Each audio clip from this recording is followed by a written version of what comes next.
Hi, my name is Ben Legg, and I am the co-founder and CEO of the Portfolio Collective. I am going to be introducing you to portfolio careers, what they are, why they're booming, and how you can have a really great one.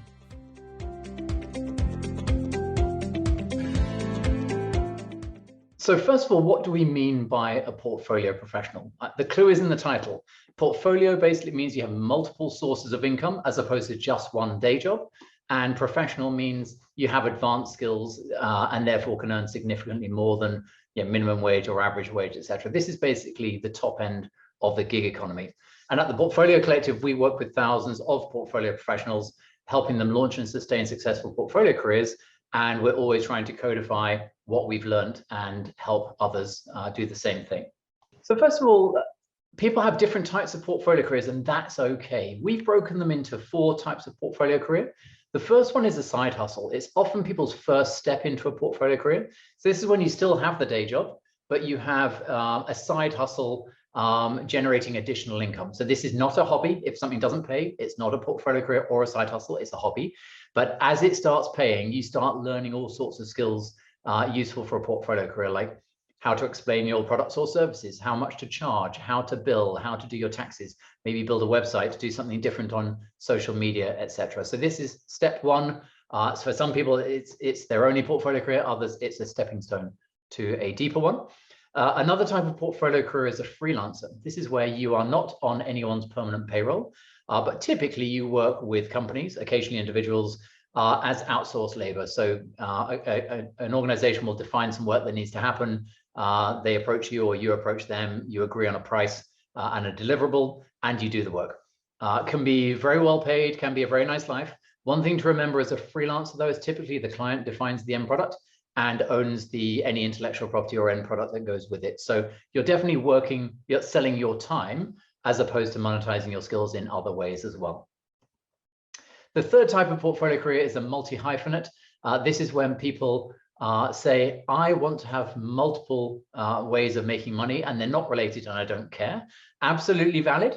An example we use, one of our early members is a careers advisor at Oxford University, a startup lawyer, and a circus entertainer, and she makes it work. And there are lots of other combinations out there of people who make it work. And then the fourth type of portfolio career is a focused expert. This is someone that says, I'm going to try and be the best at something. I'm going to find 2 or 3 skills or areas of knowledge or what have you, stitch it together into a story that's pretty unique and find a way to stand out, earn money through selling my time, but also earn money in other ways, maybe write a book, get book income, maybe do online training, collaborate with universities, maybe codify your knowledge and license it to other people, etc. But as you become a focused expert, typically there's a lot of opportunities for making money beyond selling your time. So all of these are types of portfolio career. A question people often ask us is this a fad? Is it just because of lockdown? It'll all bounce back to the old normal? And the answer is no, it won't. This is a natural evolution and was a natural evolution even before coronavirus became a thing. If you go back to the 1950s, 60s, 70s, most people aspire to a job for life. Why? Because companies often try to do everything themselves. They would design their own products, make their own widgets, assemble the end product, do the in-house marketing, finance, run their own canteen, whatever it might be. They did it all themselves. And they weren't very good at codifying how things work.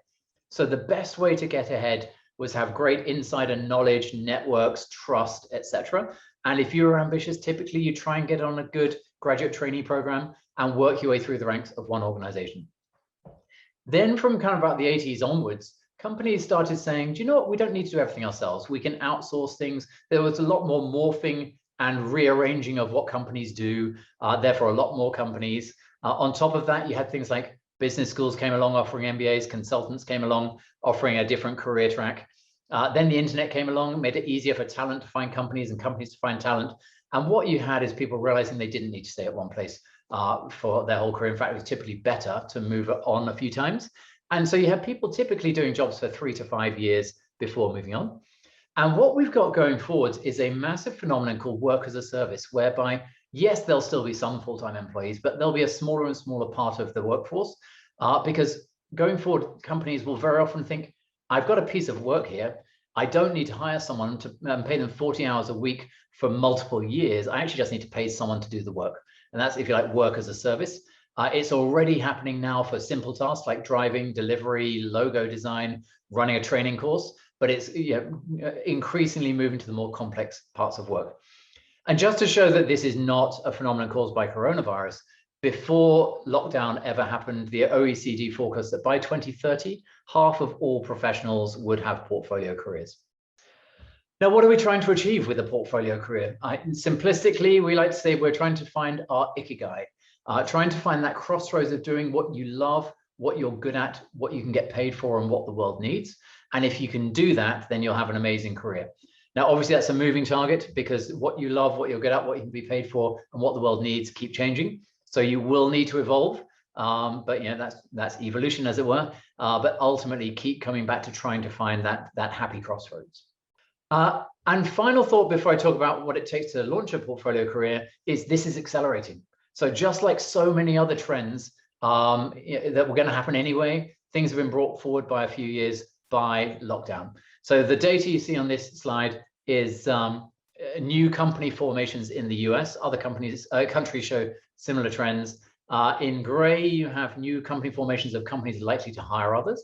And in blue, it's one-person companies, effectively portfolio professionals or other members of the gig economy. And what you can see has been massively accelerated, and 2021 is accelerating still further. So it really is growing fast. Okay, so enough of the setup. What I'm going to talk about for the rest of this video is how do you start and launch a successful portfolio career? And we've got 8 points. I'm going to go through them all with a slide or two each. Don't worry, there's not enough there. We've got loads more materials within the Portfolio Collective and knowledgeable, helpful people. So there is more to it, but this is just the intro. So let's start off at the beginning. At the beginning, you need to define your value. And that starts with identifying your monetizable skills and knowledge. And it's too easy for people to say, I'll just do what I did in my day job, or whatever the first piece of work that comes along, that's clearly how I'm going to make my money. It's good to be thoughtful about it because, first of all, launching a portfolio career is an opportunity to rethink your life. But secondly, you need to take a much harder look at your ikigai, what the world needs, what you can get paid for, what you love, etc. And there's a pretty simple framework for this, which is to create buckets of knowledge and skills that you could monetize, not that you will. And the 4 buckets that we look at are, first of all, what industry insights do you have? You've probably worked in at least one industry, maybe multiple. In this example, digital advertising. I worked in digital advertising for 10 years. If you have those skills, what can you do? And these are just examples, but you can run ad campaigns. Everyone knows how to do that. Or maybe review other people's, maybe create benchmarks and data that you can sell. You could advise on expert networks, helping investors understand how Google works, how Facebook works, how Snapchat works.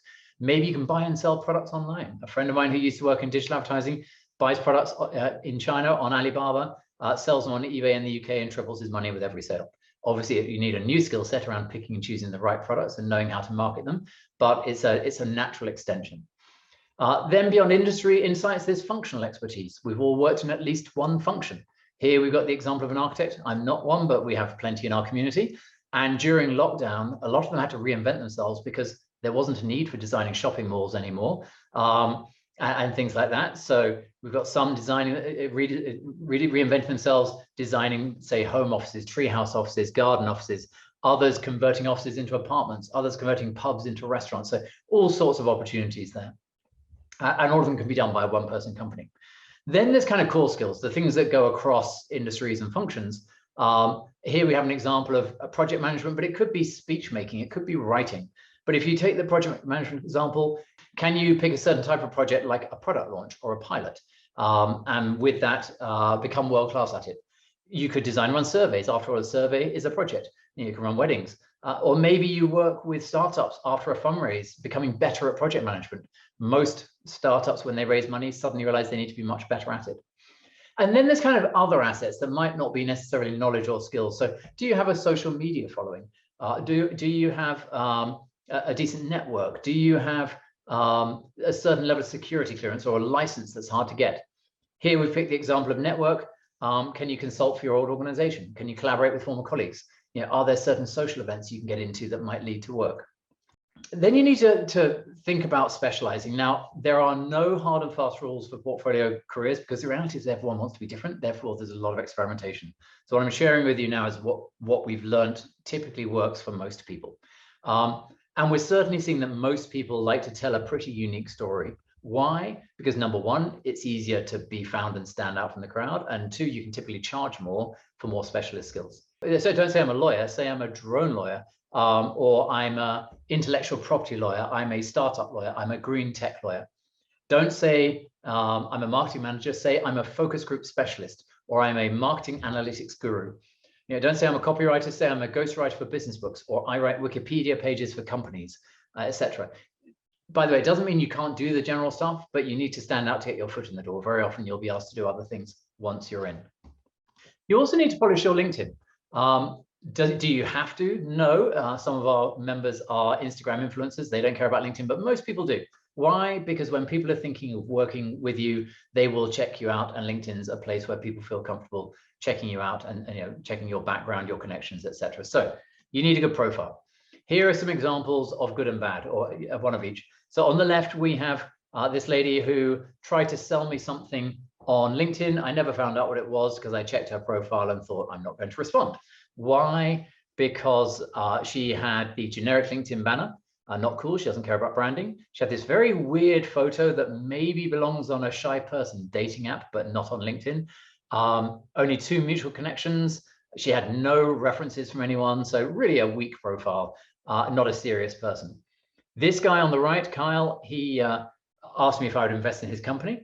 I didn't straight away. Obviously, I'm not mad, but I did check out his profile, and it had a branded background, a friendly professional photo. I could see he'd been to Oxford and worked at NASA, which probably was good, meant good things. We had 151 connections in common. He had 12 references from other people. It was a good profile. I took a call, became a mentor, and a few months later did invest in his company, and it's doing very well so far. Now, clearly, polishing a profile probably won't really work. There are exceptions, and I've seen several of them. But what else can you do on LinkedIn? Start doing really obvious stuff, like expand your network with the obvious people.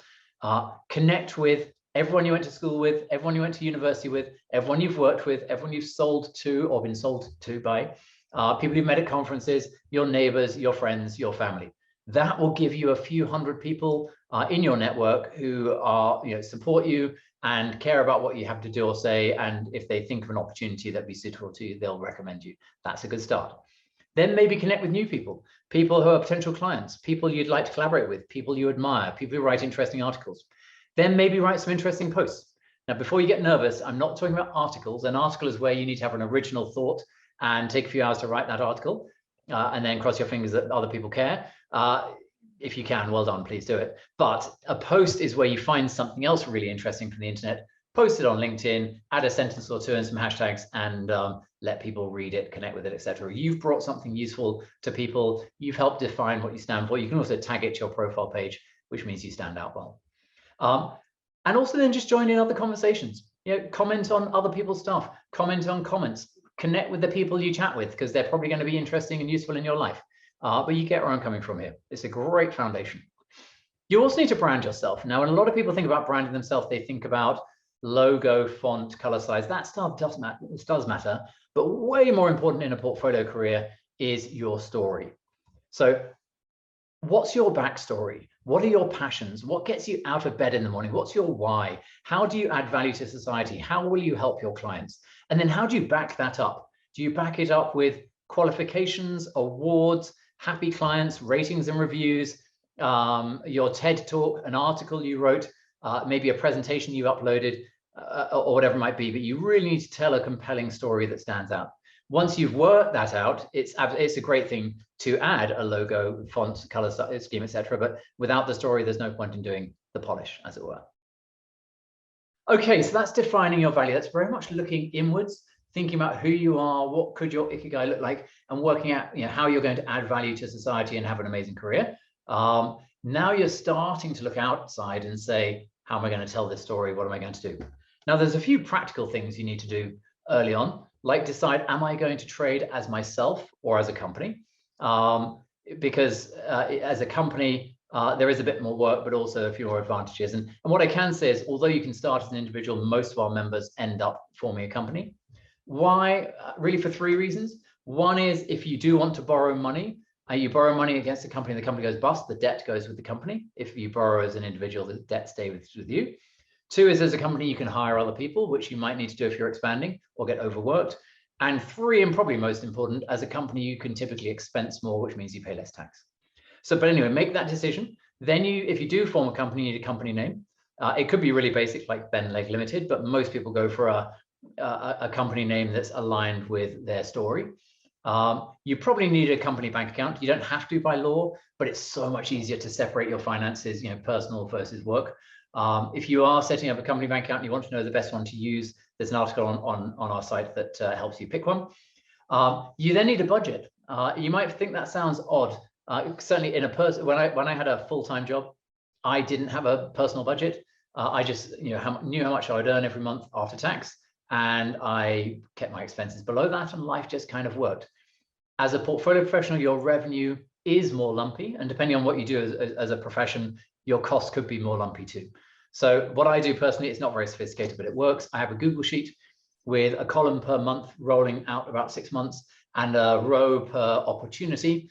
And for each opportunity, I put in, who's the client, what's the work, when does it start, when does it finish, how much is it likely to pay, when is it likely to pay? And that all flows into what's my revenue going to be per month. I actually put in my cost too. So I know what's left, which is technically profit. And then I knock off something for tax, and what's left is basically stuff that can be spent. And then the fifth thing is something you don't have to do at the very beginning, but you should do early on, is say, what are my longer term financial goals? Because one of the, obviously as a portfolio career, you get it right. It's so cool. You do what you love, you live where you want, you make good money, you don't pay too much tax, you have a lot of freedom, it's great. But you're a one-person company. When that one person retires, the company has no value. So what will you do? And there's a lot of options out there. The easiest one is just have a pension plan. That's what most people do. But beyond that, you could maybe one day turn your one-person company into a multi-person company, so it has lasting value. You could develop intellectual property that monetizes, like book sales or other forms of revenue. What some people do is invest in property and rent that out. What I do personally, I build long-term relationships with startups. I put in my time, they give me stock or stock options. So over time, I end up looking like a personal venture capital firm. But whatever it is, do something that ensures you don't have an impoverished retirement. Okay, now we're starting to really tell our story. You need to build a website. Again, do you have to? No. If you are one of those Instagram influencers, you probably don't need a website, but most of our members do. Why? Because on a website, you can tell your story your way. Whereas with most other job sites, work sites, etc., you have to fill out a template. With a website, it's a bit more flexible. So what do you, and by the way, don't be put off by this. It's you can make, as long as you've got your story right, that's the hard bit.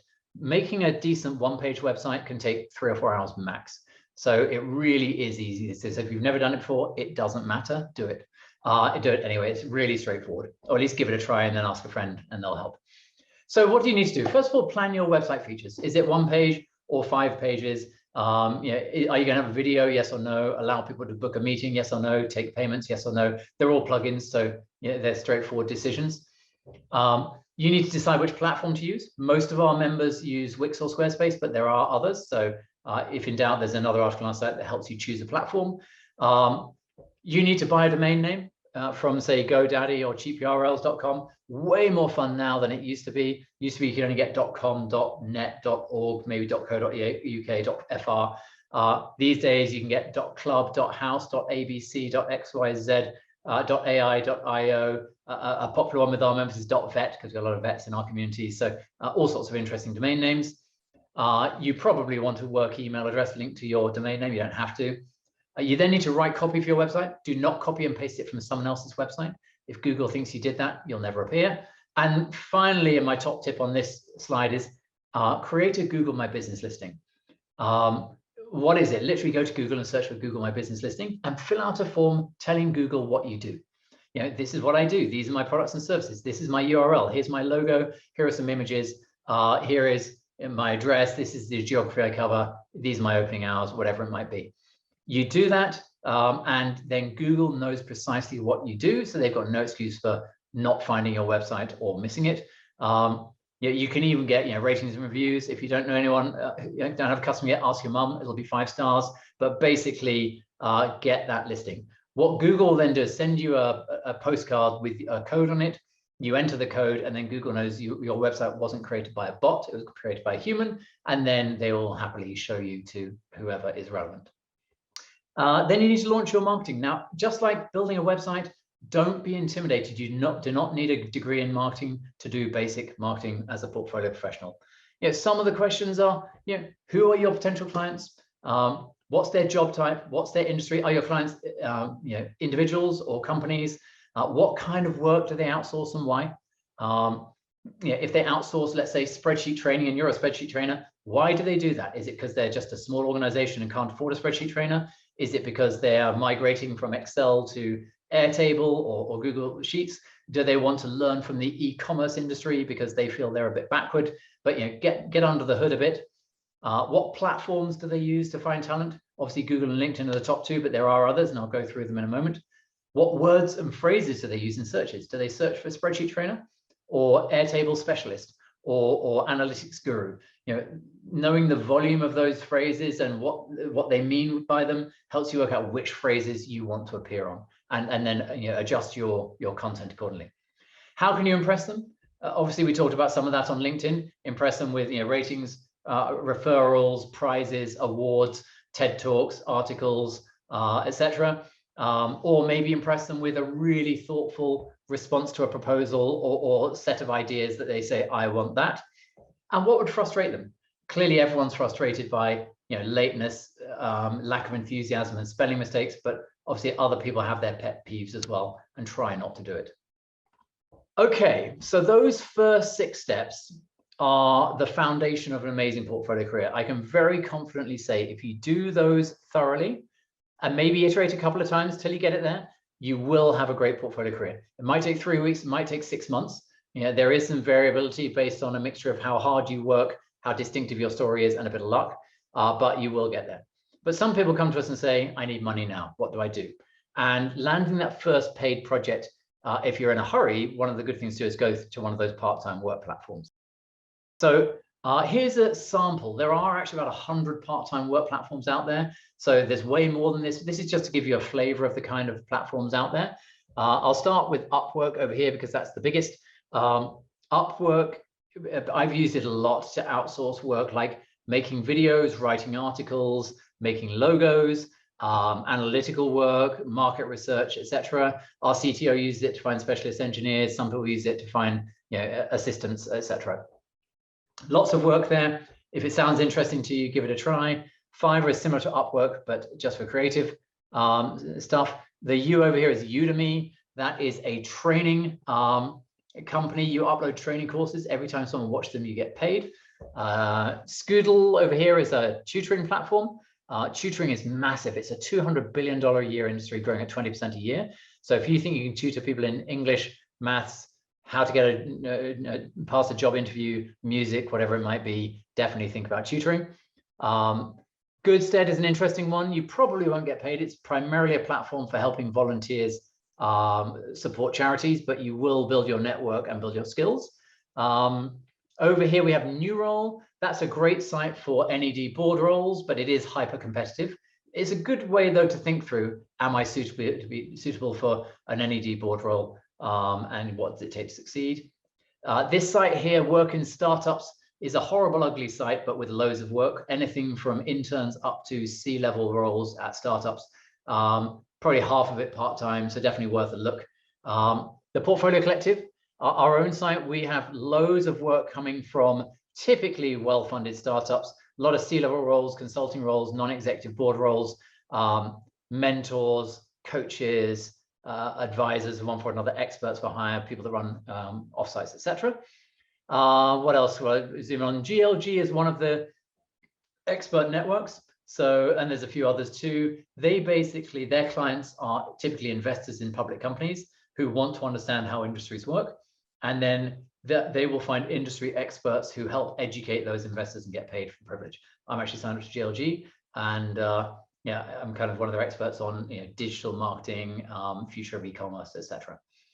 You get my point. There's loads of others. Check out these and others. But as a general rule, I think everyone should be on Google, i.e. with a website, on LinkedIn, and at least 2, if not 3 additional platforms.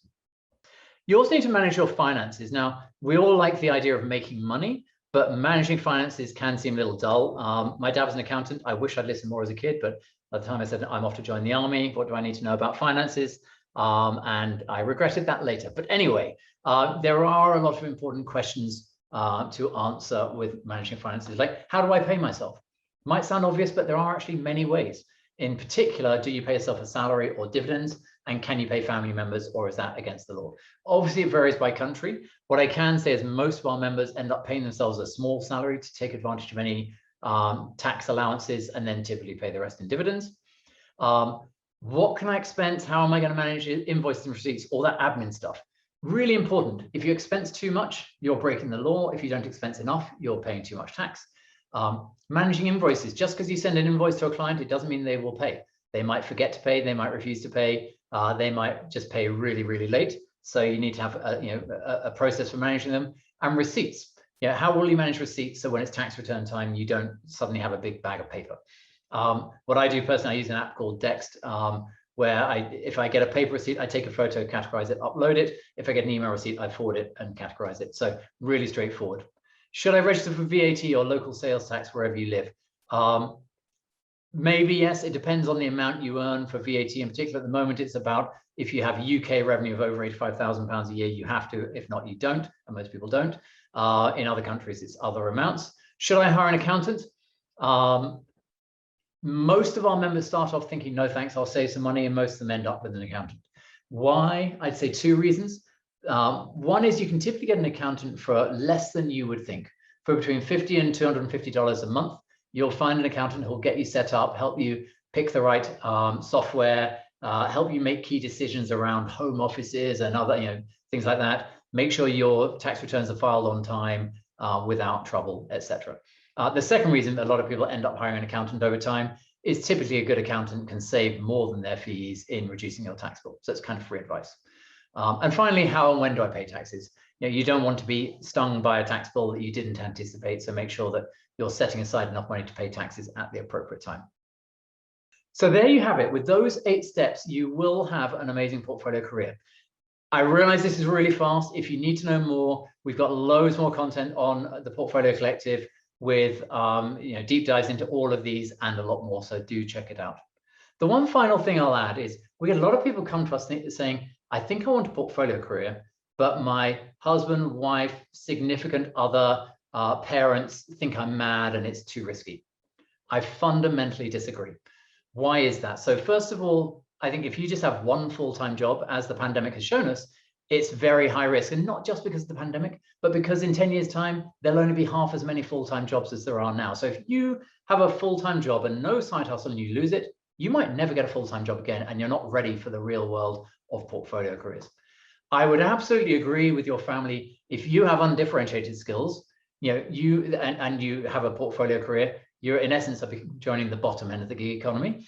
You will earn minimum wage, and the amount of hours you work will be dependent on platforms you don't control, and that's not a great place to be either. So the sweet spot is to have a well thought through portfolio career with differentiated skills, with some steady income.